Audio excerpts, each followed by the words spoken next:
नमस्ते। दुनिया के ट्रेड में ना हाल ही में एक बहुत बड़ी हलचल हुई है। एक ऐसा समझौता जिसने दुनिया के दो सबसे बड़े लोकतंत्रों अमेरिका और भारत के बीच चल रहे तनाव के एक लंबे दौर को खत्म कर दिया है।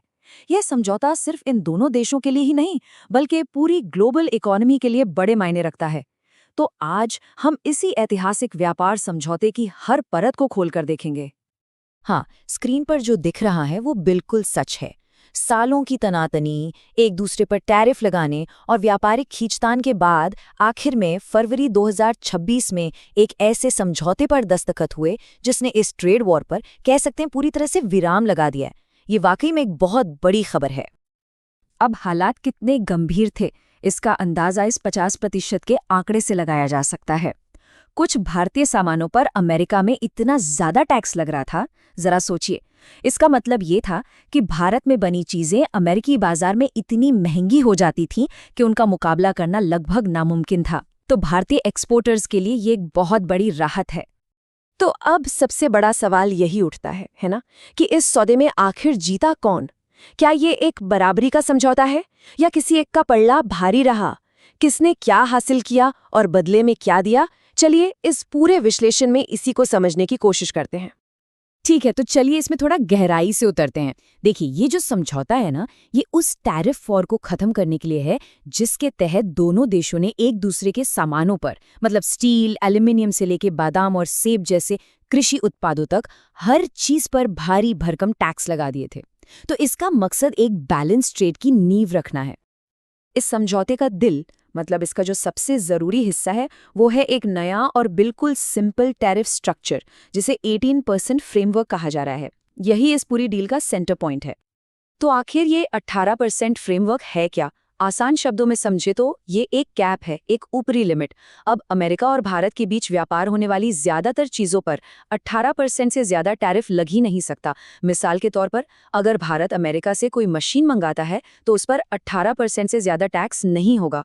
और यही बात अमेरिका में एक्सपोर्ट होने वाले भारतीय कपड़ों पर भी लागू होगी।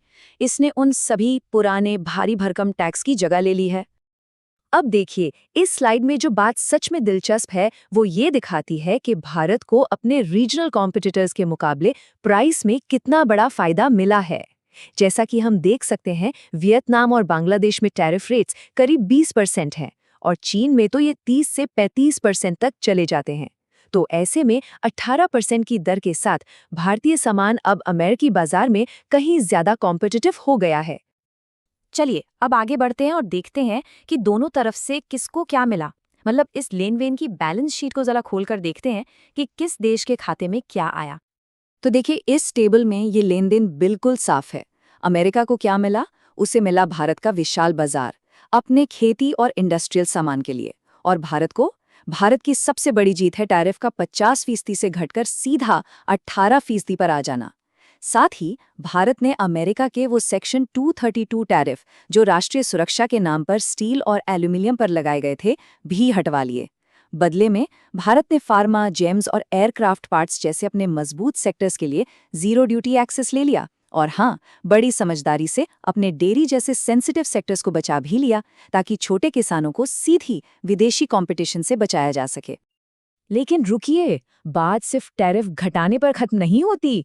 इस समझौते में एक और बहुत बहुत बड़ी बात है, और वो है भारत की तरफ से एक बहुत बड़ी खरीद की कमिटमेंट। 500 अरब डॉलर। जी हाँ, ये है भारत की अगले 5 सालों में अमेरिकी सामान खरीदने की कमिटमेंट। ये इतनी बड़ी रकम है कि सोचिए, कई छोटे देशों की तो पूरी की पूरी इकोनॉमी भी इतनी नहीं होती। तो सवाल ये उठता है कि भारत आखिर खरीदेगा क्या? तो ये पैसा जाएगा एनर्जी, यानी एलएनजी और क्रूड ऑयल पर, कॉमर्शियल हवाई जहाज़ों पर और हाई एंड टेक्नोलॉजी पर। और इसमें सबसे बड़ा जो स्ट्रेटेजिक शिफ्ट है वो है एनर्जी की खरीद में।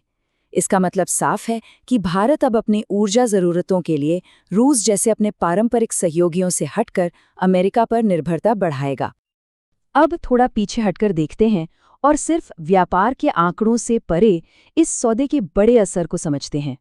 क्योंकि ये डील सिर्फ नंबरों और पैसों का खेल नहीं है, इसके पीछे जियोपॉलिटिक्स भी है, इकोनॉमिक्स भी, और हाँ, इसकी आलोचना भी हो रही है।